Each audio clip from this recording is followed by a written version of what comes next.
So the last thing to talk about with respect to the integrated rate law is just the way these equations can be plotted and what they look like. So as it turns out, all three of the equations for the integrated rate law, the zeroth, the first, and the second, all have a linear form where they all look like a line. So you can actually plot them as lines, as long as you remember what the equation of a line is, which is y is equal to mx plus b. So what you need to do then is to arrange your integrated rate law equation so that you have on one side something that represents the y variable, and then on the other side a variable that represents x, and then two other things that are constant. If I look at the zeroth order equation, it's already written that way. You can see that this is your y, this is your mx, and this is your b. So in fact, you will get a line if you were to plot concentration of A as a function of time. Okay, so your x variable here is time. So that's exactly what I have here is A as the y and then t as the x. And what kind of line am I going to get? Well, if I look at the k right here, that represents my slope, but then it's a negative k, so therefore it's a negative slope. So that means that my line is going to look something like this. If my data is being plotted, that's what it's going to look like. Now, there's two things, of course, in every line equation that's useful, which is the slope and the y-intercept. So if you look here, the slope represented by m in the generic line equation, that's going to be equal to negative k, right? So slope is equal to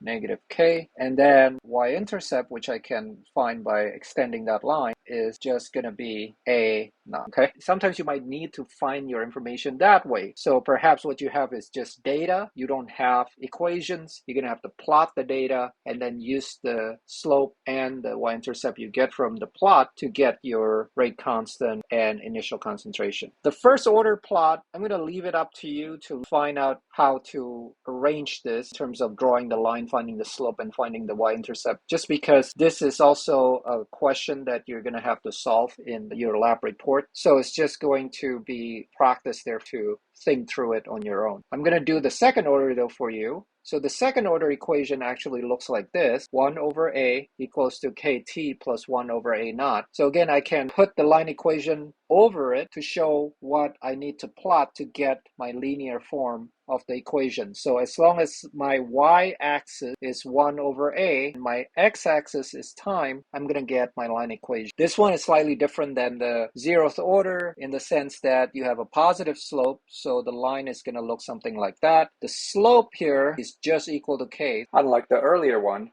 and the y-intercept is equal to 1 over a naught. So these three equations here could all be plotted as lines, and then the lines themselves will give you information about the rate constant as well as the initial concentration. Why am I talking about these plots of the integrated rate law? The reason is because sometimes what you have is just the data, so you don't really know which order your reaction happens to be. So the first thing you're going to have to do is you have to determine the order for the reaction. And to do that, you're going to have to plot. So this is what we call the graphical analysis method of determining the order and rate constant. And a few lectures ago, we had talked about the method of initial rate. This is just a second way of determining order and rate constant. So the way you're going to do this is very step by step. First thing, you got to draw all the plots that we just talked about, all three plots. And remember that the three plots have different y-axis components, so you're going to have to be a little careful in plotting it, depending on whether you're dealing with zero, first, or second order equation. And then what you need to do then is see which of those three plots actually gives you a straight line. And whichever plot gives you the straight line, that's the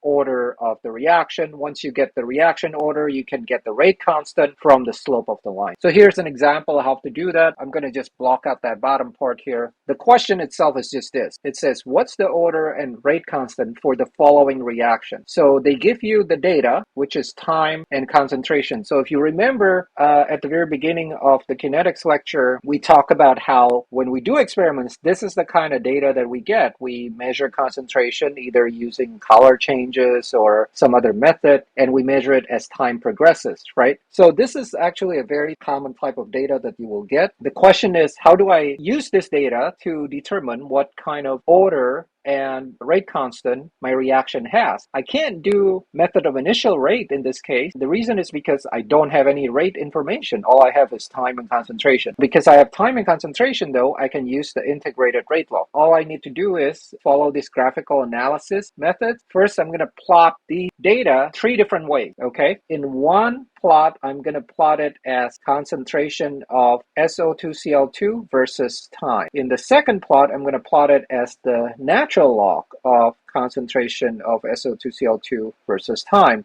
In the third plot, I'm going to plot it as 1 over concentration of SO2Cl2 versus time. So 3 different plots. And my goal is to see which of these plots give straight line, because this one corresponds to the 0th order equation, this one corresponds to the first order, and this one corresponds to the second. So whichever one gives me a straight line, that's the one that's going to be the correct order. So I ended up doing this in Microsoft Excel, and you can see here that all 3 of them actually sort of give a line, except that the lines are not the same quality. So some of them are better lines than others. And the way I can tell is by looking at the second number that's called the R square. You might recall from Chem 11 that that number tells you how well the data is fitted by the line that we draw there. The closer a number is to 1, the better the fit. So you can see, for example, in the second order plot, some of the data points are kind of off from that line, whereas in the other 2, they're closer. So clearly we can say that it's not second order. And then when we look at the 0th and the first, slight difference, but the 0th actually looks a little better than the first one. So we're going to use that as our order. Once you figure out that that's the order, finding the rate constant is pretty easy, which is just remember the slope of the line. So remember that in the 0th order equation, the slope is the same as the negative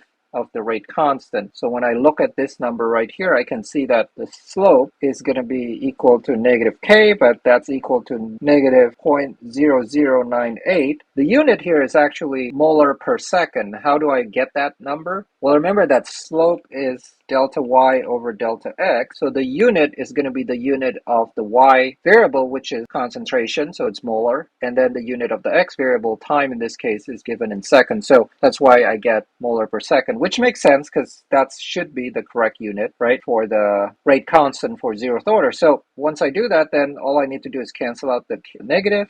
And so my value of k is just 0.0098 molar per second. Okay, so hopefully that makes sense in terms of how to use that graphical analysis method to get order and rate constant.